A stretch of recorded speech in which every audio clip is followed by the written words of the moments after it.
we will take on this on behalf of the industry, not just to make a contract and build capabilities to one client, but to change the entire industry. It blows my mind a little bit of why has no one done this before? My mind too. It's a good question.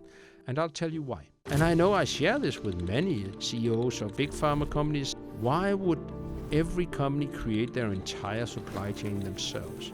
They are also so scared, more than in any industry. If we create a new molecule and we cannot deliver it to patients, we have to guarantee that. So they very often build too much just to make sure it gets delivered. But it's not always efficient, and it's not efficient that every company do it on their own. So we have a perfect opportunity to bring this to the next level. The business has gone from strength to strength in the past 6 years.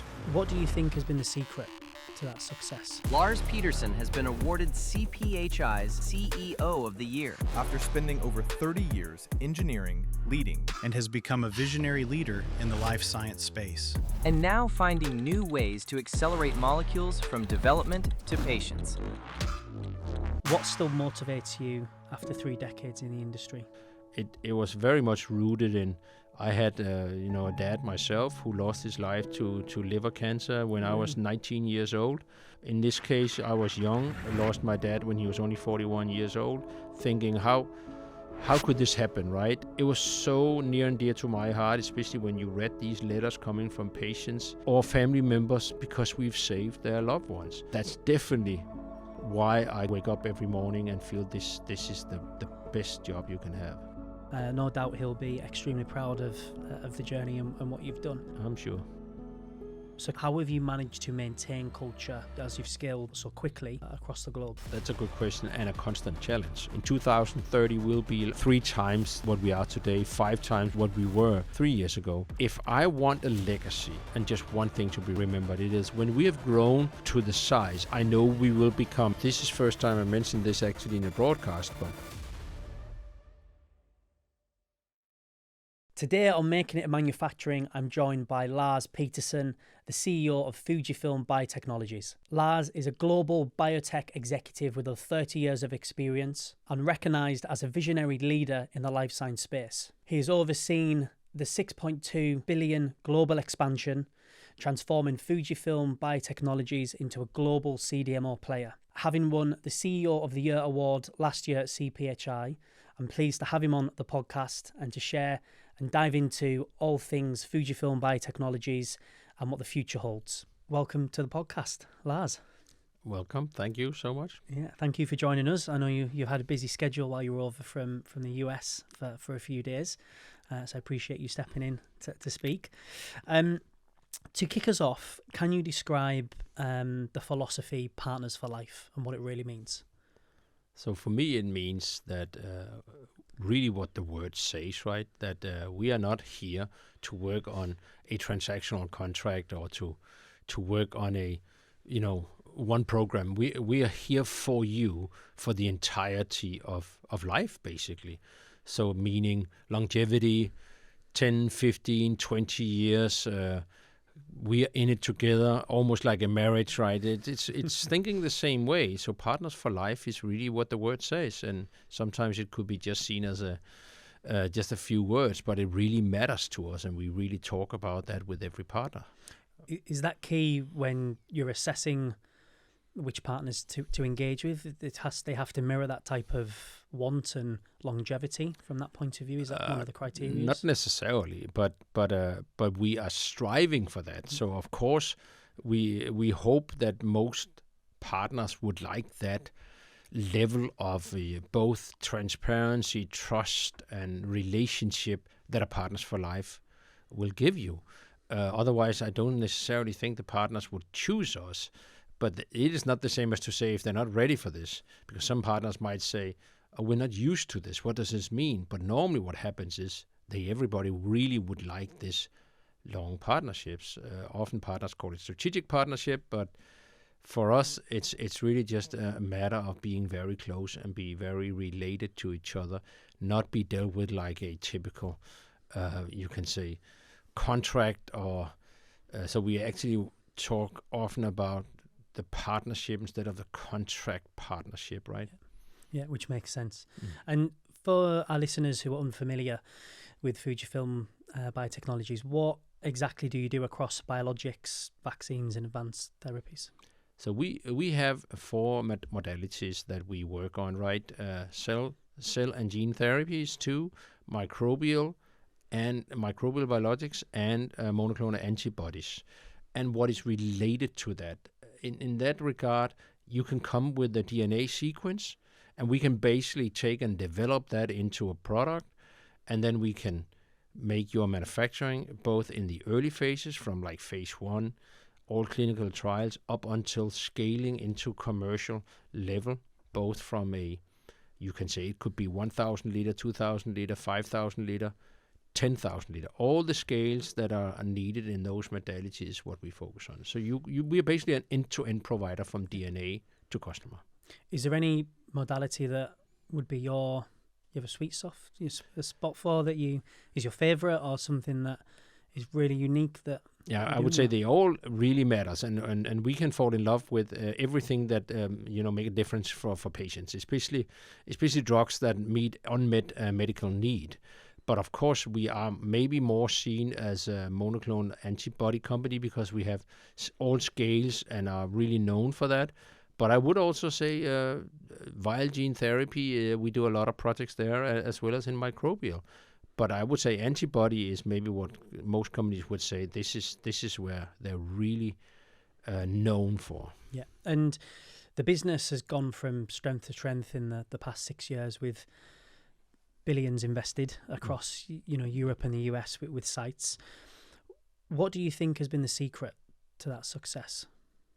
I would say that the Partners for Life and the way that we position ourselves as a different type of trusted customer, trusted advisor, open partnership, transparency, and being able to, you can say, provide an agility across multiple countries, done the same way, that gives partners options they normally have not seen, giving them opportunity across the end-to-end cycle has really been seen as something that customers have been opening their eyes for. Yeah. CDMO, it used to be seen as a sort of a service provider from that point of view. Are they now becoming strategic infrastructure for pharmaceutical companies? They absolutely are, and I would say we almost never meet a larger company that doesn't say we have far too many CDMOs. We want to get them down to very few. We want strategic partnerships. So they all have this mindset, but it's also hard for them to find this because being the real partner when you're used to more of a contract manufacturing setup is hard. So what we do that I think is different from most of the industry is we really hire from the industry. So myself, including my entire leadership team, all have a background in the innovator business. So we've been on the other side. We know what they're going through. We know they want transparency. We know they want trust. We know they want us to take care of their babies because we've been there ourselves, which is maybe unique to us versus others, and also a very, very good way of strengthening relationship, winning the trust. Yeah, we'll dive into a bit about your career now and your journey, and that transition you went from pharma into biotech and then into the CDMO world. So going back to the very beginning, why did you get involved in pharmaceuticals? What was your route into the industry? What was the driver? So there's no question I'm an engineer by training, and when I, as a young engineer, got an opportunity to get in contact with life science and healthcare, it was very much rooted in. I had a dad myself who lost his life to liver cancer when I was 19 years old. And when you have these stories that I think we unfortunately all know, in this case I was young, lost my dad when he was only 41 years old, thinking how could this happen, right? And what can we do about it? How can we help? And when I especially started first with, you can say, a company that delivers insulin, knowing that people die if they don't get type 1 diabetes treatment. And later on getting into oncology with Genentech Roche. It was so near and dear to my heart, especially when you read these letters coming from patients or family members because we've saved their loved ones, is really, really getting close.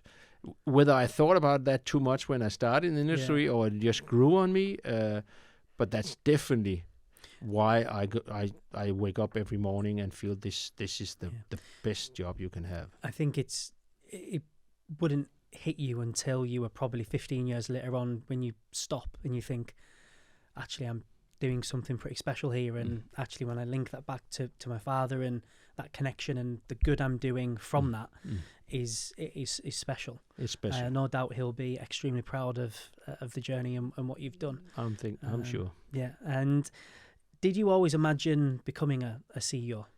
Was it ever the plan? I never imagined becoming a CEO. I would actually say I've been very technical founded. I've been in operations, engineering, IT, automation. I've been very nerdy and just got an opportunity to understand that I have an even bigger impact. So when I got an opportunity to first lead an entire organization that delivers medicine end to end, it just grew on me that the more impact, the more I can see the holistic piece, the more I can actually influence getting the medicine to patients versus sitting and doing one task. That also is very, very important, but it just grew on me that I can have a bigger impact. I can actually change things. And like today, where I just did a keynote speech where I clearly can see I have an impact, I can actually, in a much better way, change the entire industry. And of course, that requires, bigger positions. So I'm not driven by positions. I'm driven by the impact and the ability to be able to change. So when you said there, you're a nerd in your word of a phrase of your sense. Yeah. Normally, that type of person, when it comes to leadership and culture and understanding the human and influencing and building teams, sometimes they don't often mirror in terms of go hand in hand. So has that been something that you've really had to develop and work on earlier on in your career, or did you find that you were actually quite natural at leading people and motivating? It's a good question.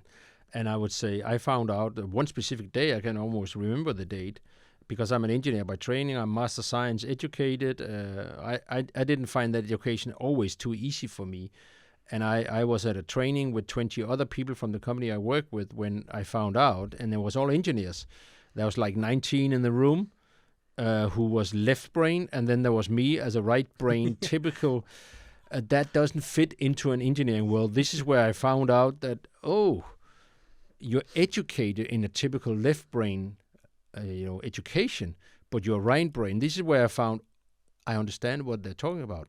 I may not have always the, you can say, patience for the details and the accuracy that you need as an engineer, at least when you do very specific tasks. But I understand it. So this is where I could feel, okay, you can lead the people because you understand what they're doing. You can be more communicative, you can be more creative, you can be more visionary, which not always. Now we have to be careful to stereotype because it's not black and white. People have a blend of many things. But I could see that I was more driven towards more people-related, more, you can say, much more outward communication, understand what's going on versus being in the paper and in the details. Yeah.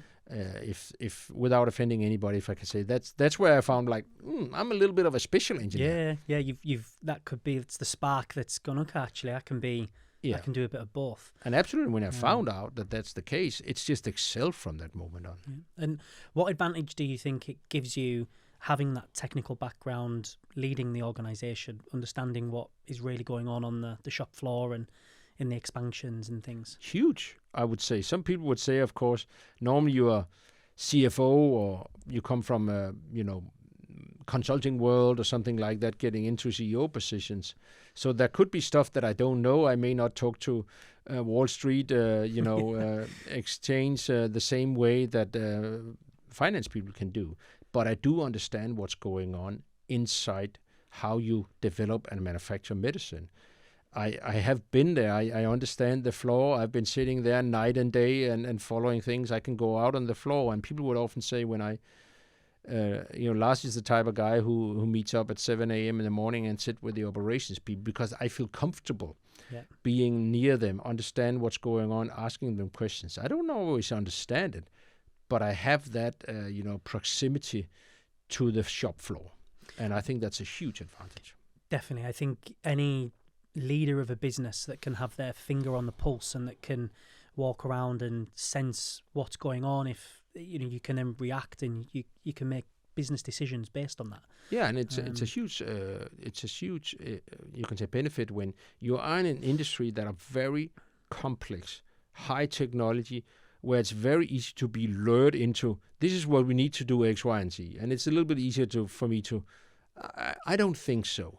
Show me why that's needed and not can be simplified. Where many others might be, apparently, because my technical team is telling me, they know they cannot tell me unless they can be convincing. Got the facts to back it up, yeah, I guess. Exactly. Yeah. Do you ever get the urge to jump in and get involved in problems? Very often, but not only do I warn myself, because remember, I'm not necessarily paying to the attention every second. So, and I often laugh with the people saying, Lars, I'm not sure you should get in here and sit in the detail inspection, or you shouldn't be the tester of the details here. So no, I'm well aware I shouldn't, but I can get tempted. I can be curious. Yeah. No, I think it's amazing. I think it's brilliant that there's a CEO of a business that has that background. I think it's unique, and I think for the CDMO industry, I think that is, my opinion, one of the reasons why Fujifilm has been such a success. Thank you. And did you ever think 15, maybe 20 years ago, did you ever think you'd end up where you are today? If you talk about me, never in a million years. Yeah. No, absolutely not. And I'm also one of the people that loved what I was doing, even though it was technical level. But for many years I've been a manager, so I love to do it. And when I got the opportunity to excel or to get the next level job, in my case, the real shift was when somebody believed in maybe I could be taken from the technical level to be a site head. That was the big shift, and this is also where I found, wow, very humble. Guess, can I do this? Can I not do this? But when I really found this suited me well, and it suited me well to find the right people, to surround myself with a team of diversity to make the task better, I simply love doing that, and there is no reason why I shouldn't continue. And you, after 16 years, you then left and moved on to into the US with Genentech and then became obviously Roche. What pushed you to get out of your comfort zone? Because 16 years in a business, you probably were good at what you did and everything. So what was it that pushed you to?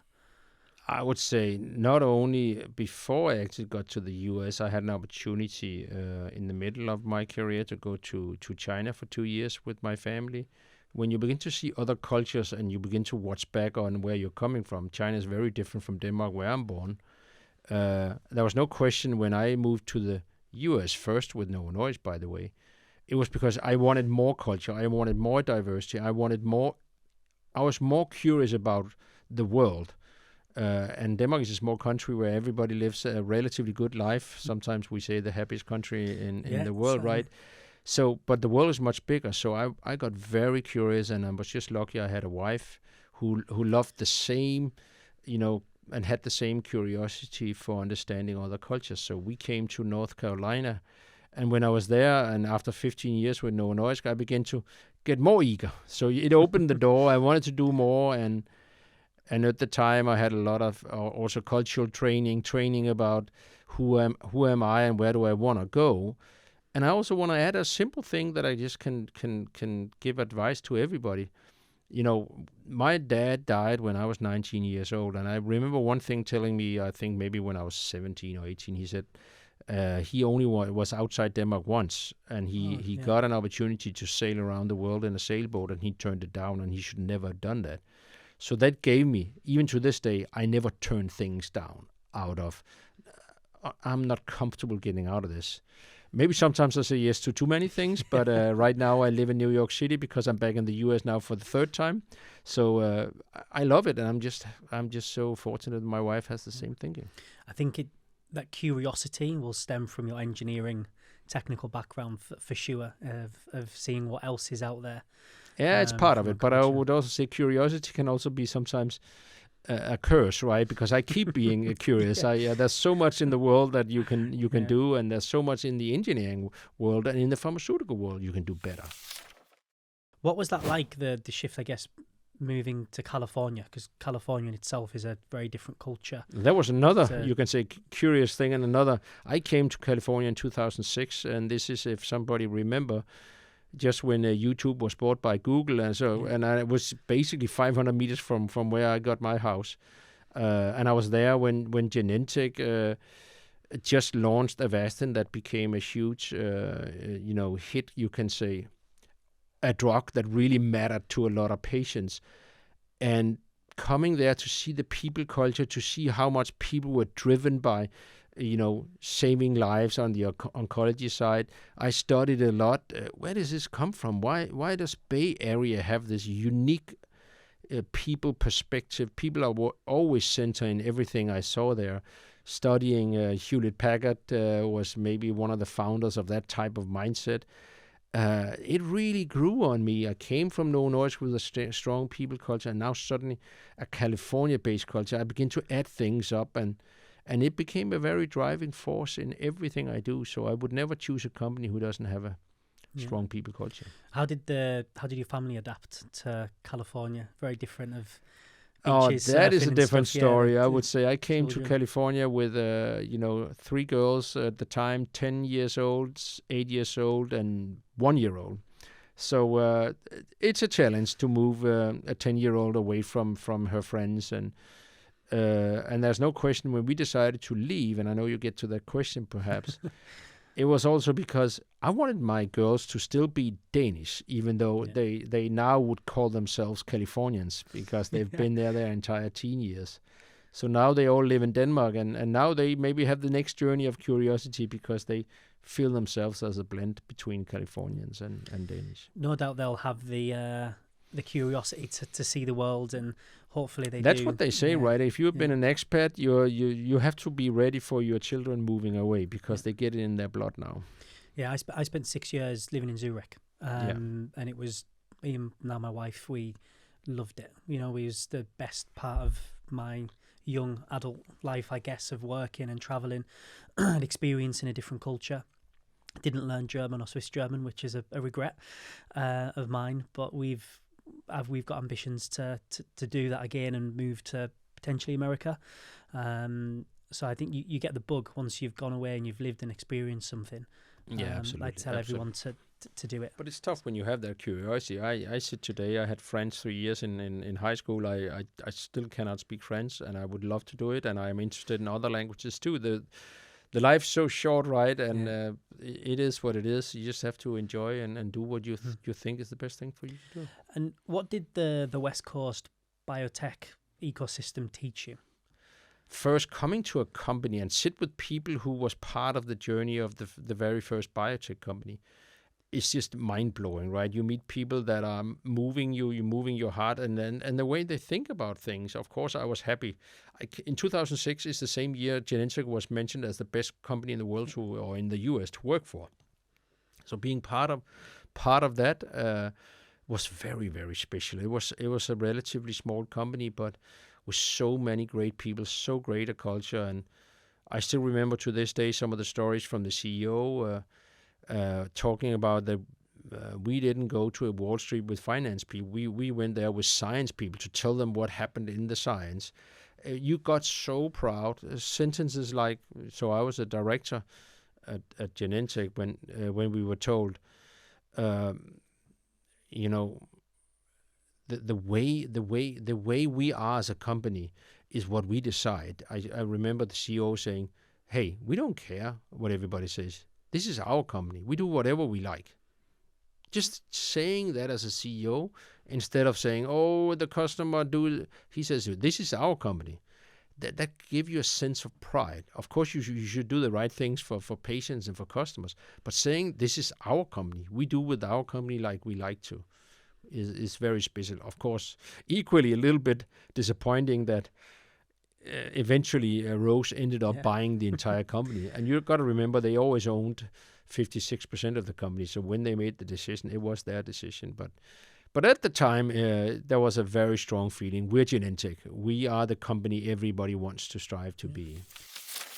Was that a difficult period when Roche sort of acquired the business and you went from a California culture to a Swiss culture and trying to navigate the uncertainty maybe of people's roles and things?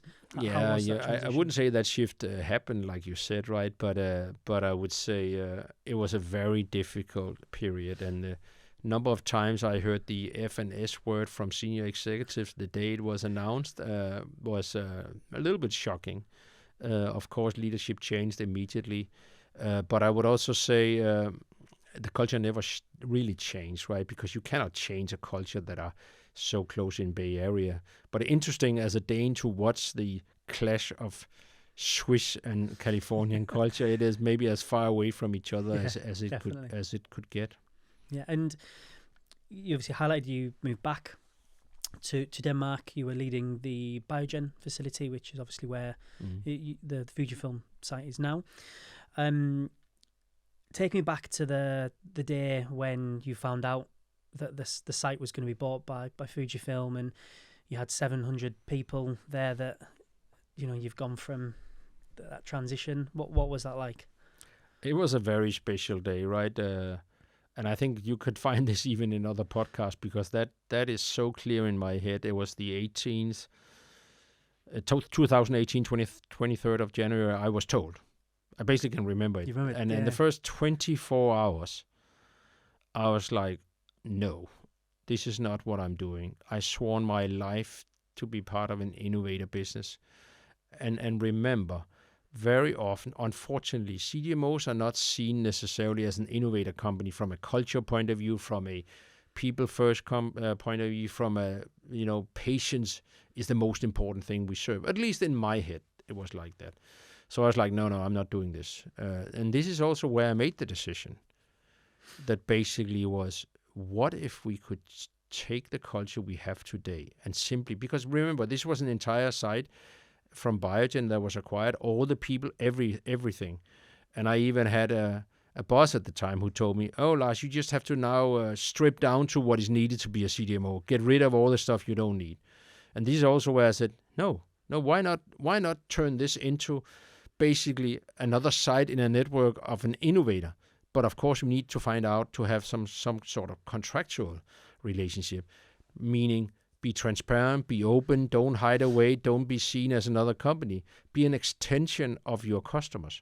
And to this day, this is actually what we are trying to do. And this is also what you will find when you talk to our closest partners. They only see us as an extension of their company, which is really fulfilling what I said to myself that day. And of course, now you will ask, it's of course, when the entire site was informed, what then, right? Because it was a challenge, because Biogen is a very proud company. I loved to work for Biogen. They were also, just like Genentech, just like Roche, just like Novo Nordisk, a very strong people company that believed in what they did. So people were going through the same headaches I was, right? What now? We wanted to be Biogen, so it took some time. But I actually believed over 6 months' time, everybody could see that Fujifilm has a very strong innovator mindset, a very strong belief, very long longevity mindset that actually could work. But of course, it took time to find out how do we actually connect a company who's known for a small green film roll, right, with a life science patient first mindset. Yeah, I think it's a great example of stopping and then reflecting and thinking, okay, I'm going to flip this into a positive.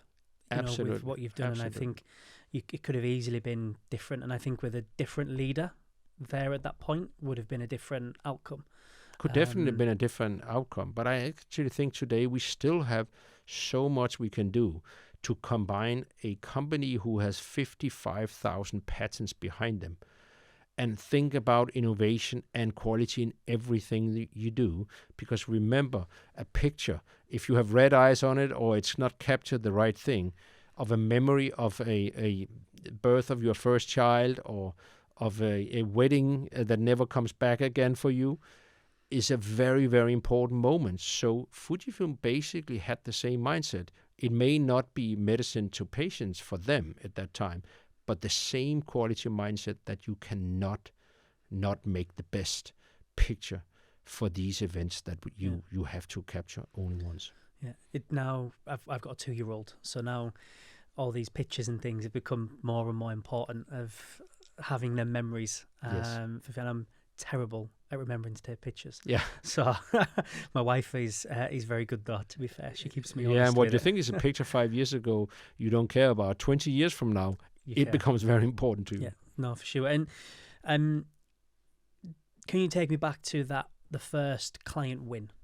The first, partner that said, we're going to trust you and we'll go with you. What was that like? And that's a good question, and I love the question because I remember also that one very clearly. So the very first client win for me was we were sitting around a table in the Hillerød site in this case, because Hillerød site was just bought at that time, right?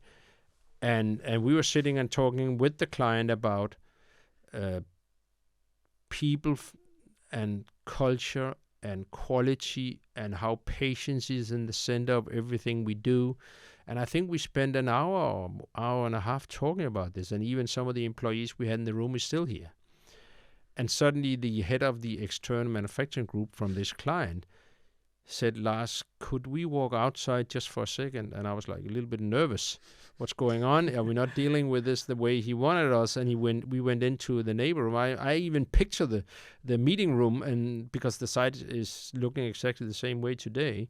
And he just was sitting down with me and said, Lars, I've never experienced this before. I've never experienced that we don't talk about a contract as the very first thing. Can we please talk about a contract now? Yeah. So this is where I said to myself, wow, it works.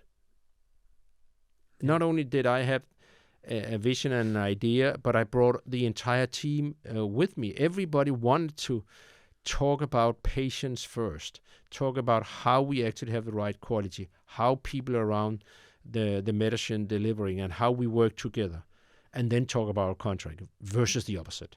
So that is where I found, I think actually we have a formula here that every partner would like to go for. How many years ago was that? When?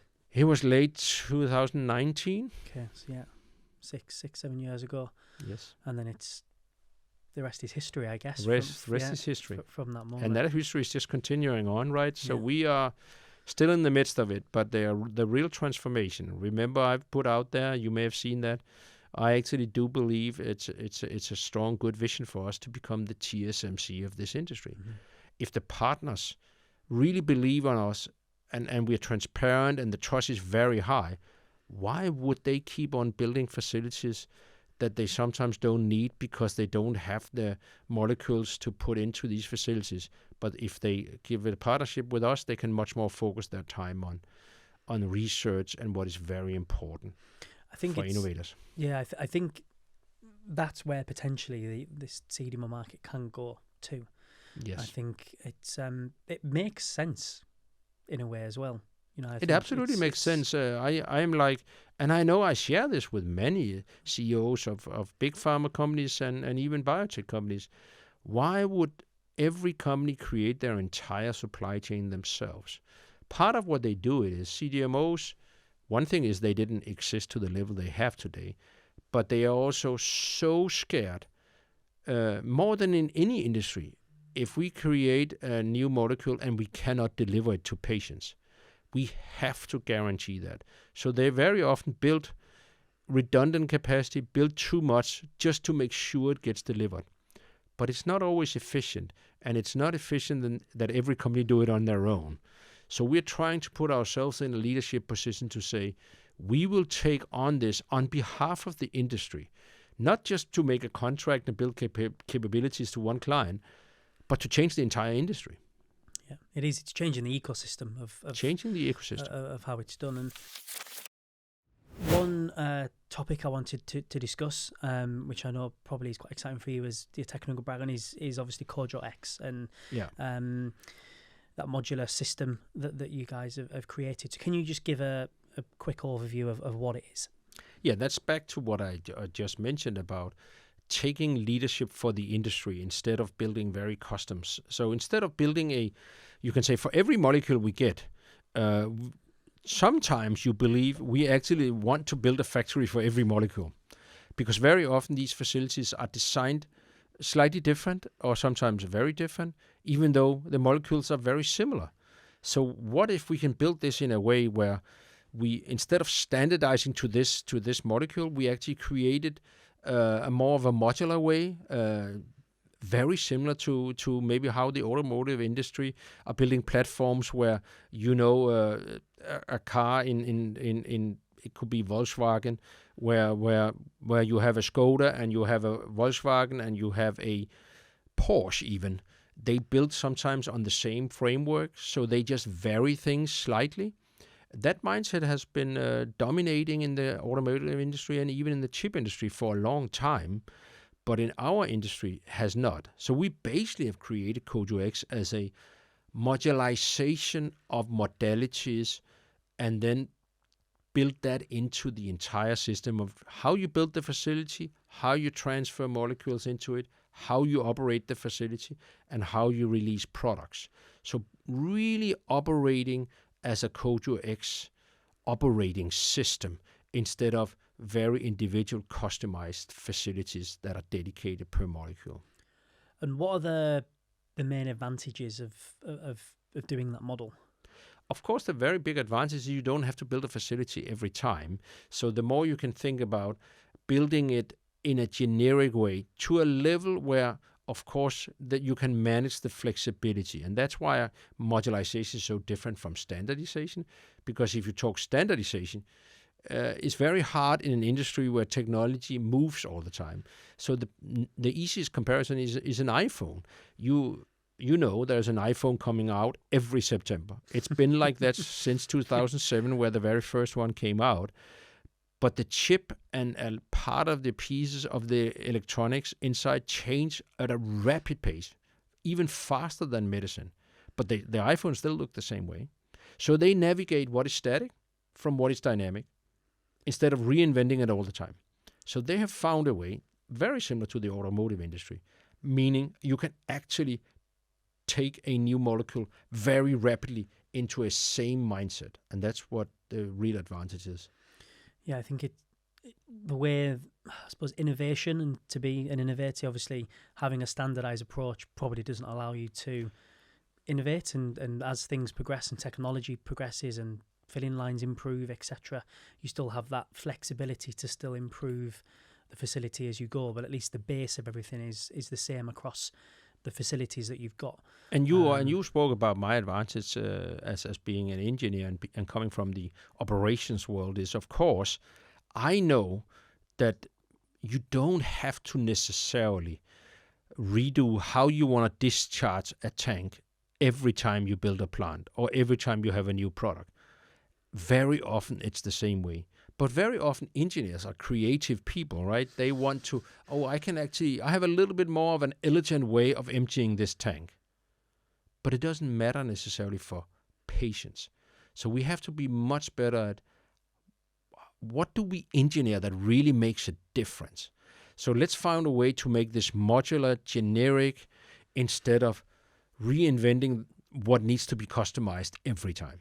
Yeah, I think I imagine it saves time, money, in terms of design of a facility. It absolutely does. You cut out probably 6 months worth of design element of absolutely. I can tell you our brand new facility in North Carolina was 5 years in the making. At the same time, the entire KojoX system was completed. A second phase will be 4 years. We know we have already saved 70% of the engineering cost and time, and the next phase will be 3 years. So every year, and what does that matter to patients if you have a imminent need and a breakthrough medicine that needs to get out to patients quickly? Yeah. It blows my mind a little bit of why has no one done this before? Because it seems my mind too, and you're not the first to ask. I often get that question, and I just say because we have to. Because we have to do this. And if you look at how much drugs are coming out and how fast and now with AI coming in, it's moving faster and faster. We simply cannot build a new facility every time.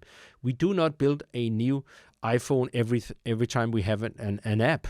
We created an app system. So what's the app system? This is what we're trying to build with KojoX. Yeah.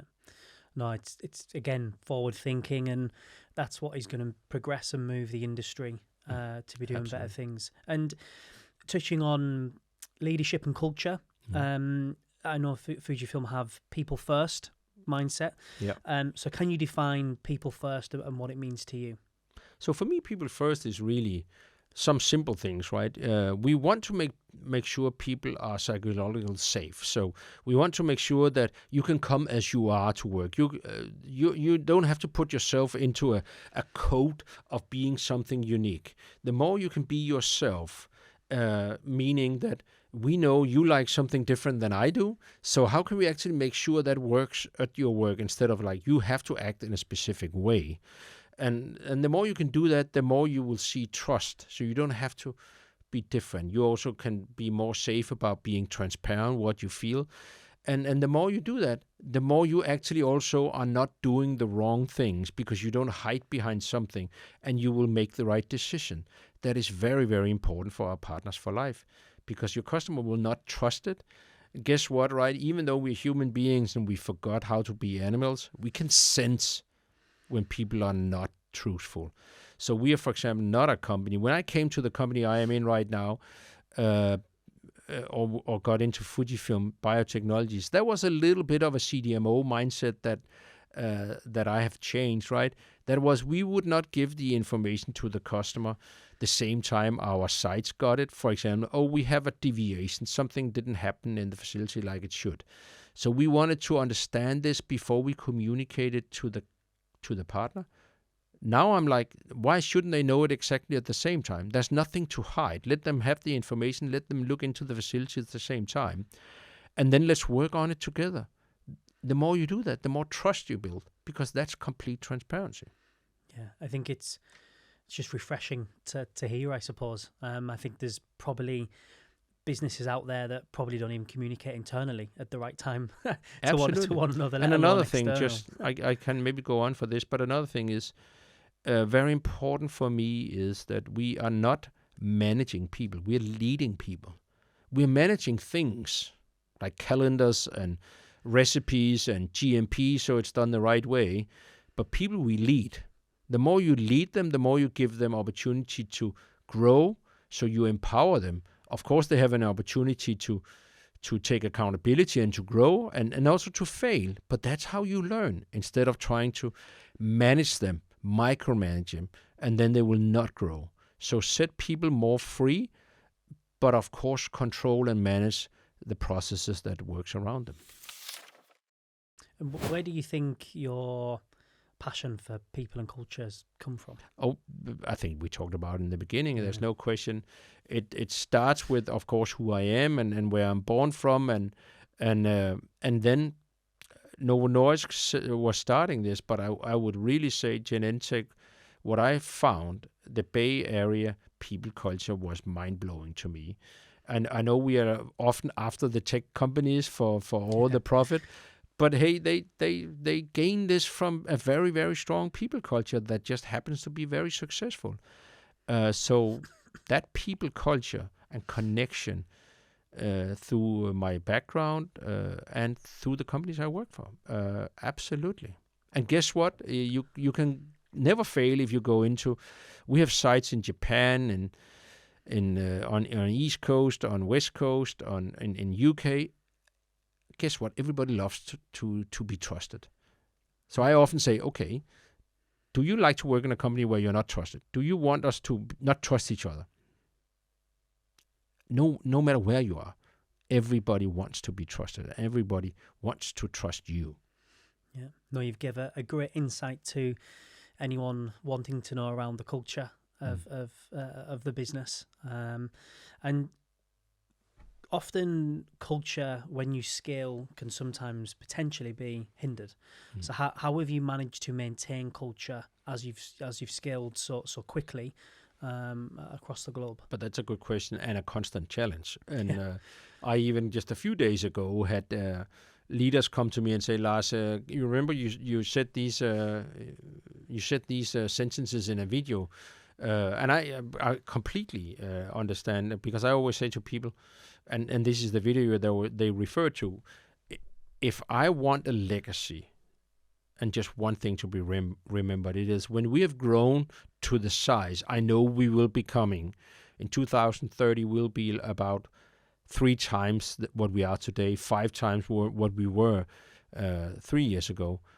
I would like for us to say, but the culture was never compromised. But there is, of course, a constant journey. You hire a lot of new people. You always have to bring them along. And it's hard work. You need to be very committed and very not to compromise on. That is extremely important. So people are coming to Lars, are we sure? We can see people are stressed here. They're working very hard here. I'm not sure we have it. And when I hear these feedbacks, I immediately, now we have to restart making sure people are not moving too fast into a hiring phase where cultures from other companies are maybe impacting us, or we don't have the time to really, let's reflect. Is this moving too fast? Let's readjust. I think we have to constantly do that. I think it's a failure if people say, "Oh, now the culture has changed." So Lars, you said something, and now it has changed. But every time new people are coming in, you can have a bad day tomorrow, and you can come and be not the best person or version of yourself, right? That's how life is. We are living organism. We are not perfect every day. We need to work on every single day to be the best version of ourselves. Yeah, I think it's. I spoke to someone yesterday, actually, a gentleman on the podcast who worked at Novo Nordisk as well, and he said that through their mega growth phase, he said, looking back, he said, I wish I'd stopped. He said, we were growing so quickly, I had too much scope. He said, I wish that I could have just paused and it would have been adapted and maybe wouldn't have done this or done that. And so I think it's hard, but I think having that ability to stop, take a moment, I think can often be very powerful. But I think it's important. If I should mention one leadership skill that I value over anyone, it is self-awareness. So I was at a very, very interesting and tough training 20 years ago, where I really understood from a very, very personalized training how you have to live your life the right way and how difficult it is. But when I was done with this training, I still remember the coach. By the way, I meet this guy this week because I'm still connected, saying, now you know how to live your life the right way, meaning the right way from a value point of view.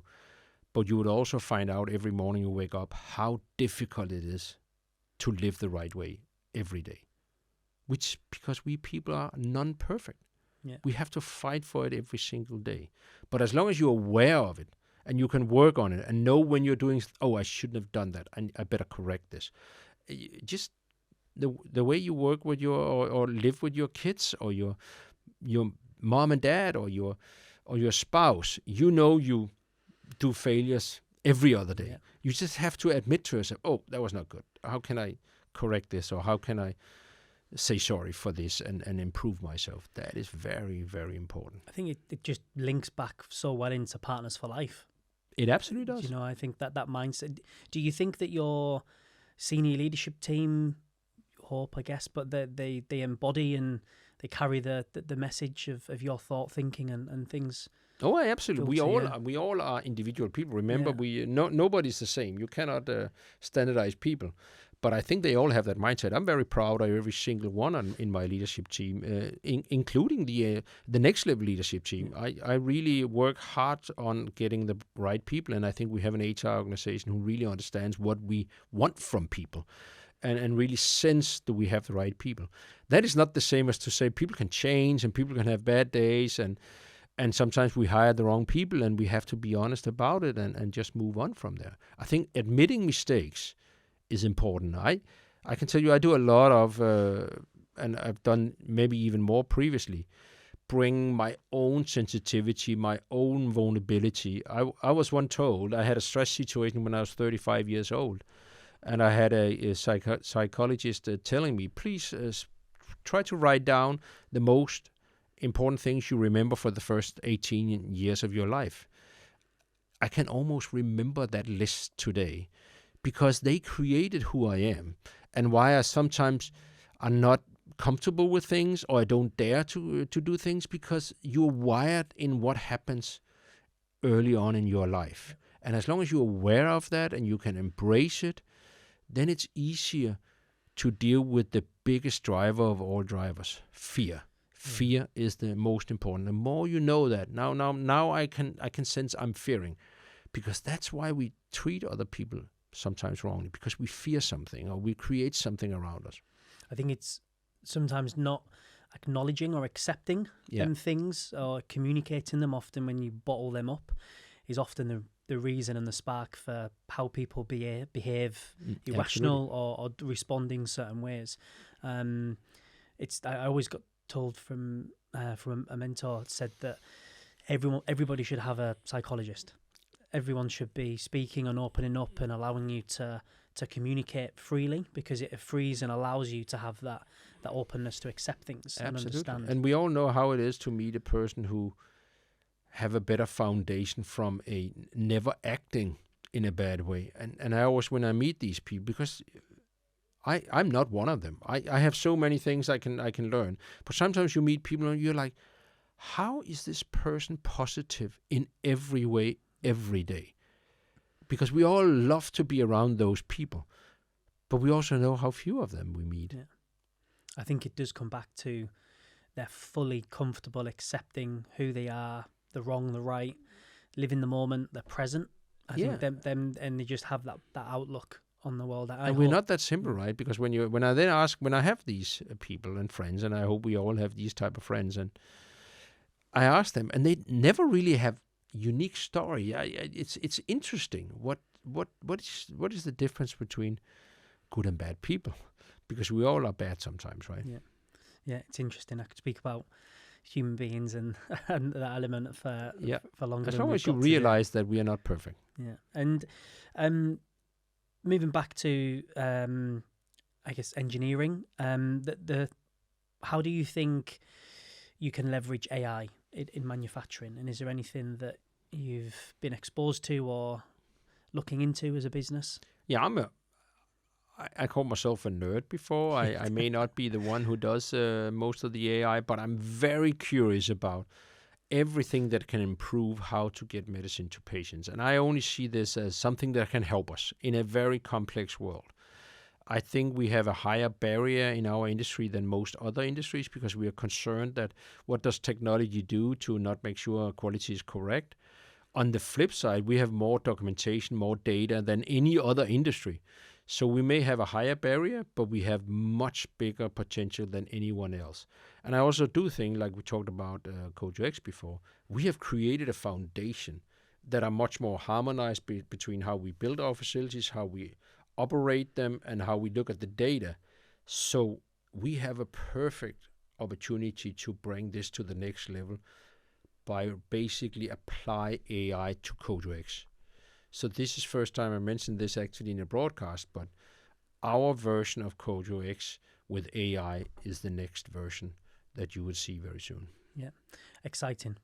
Maybe nerve-wracking as well, I guess, depending on what can happen with it. And my last question of our conversation will be, what still motivates you after 3 decades in the industry? Oh, what still motivates me? There's so many things that motivates me. It's interesting, right? When you get a little bit up in age like me, you begin to know that there's shorter time left than you have lived. And the more I know that, the more, and with my curiosity and how many patients that are still not getting medicine, I'm getting more and more eager to work faster and faster and more. And the only one who sort of like does not always like that is my wife, right? Yeah, I can imagine. But I can get so excited that every single day I still look to do more and do better. I actually maybe should end up quoting that there's a documentary by David Bowie, the musician, after he knew he was dying, right? And he said the only difference between young and old is when you're young, you think your time is endless and you never really think about that you need to get stuff done. But when you're closer, and he knew he should die, you work every single day to sort of like define to get everything done. Beautiful way. I can highly recommend to see that documentary. No, amazing. Thank you for your time today. It's been great to tap into some of the key things driving you and the business and the future. And I'm excited to see what the next 3 to 5 years looks like. Absolutely. Stay tuned. Yeah. Thank you so much. Thank you. Thank you.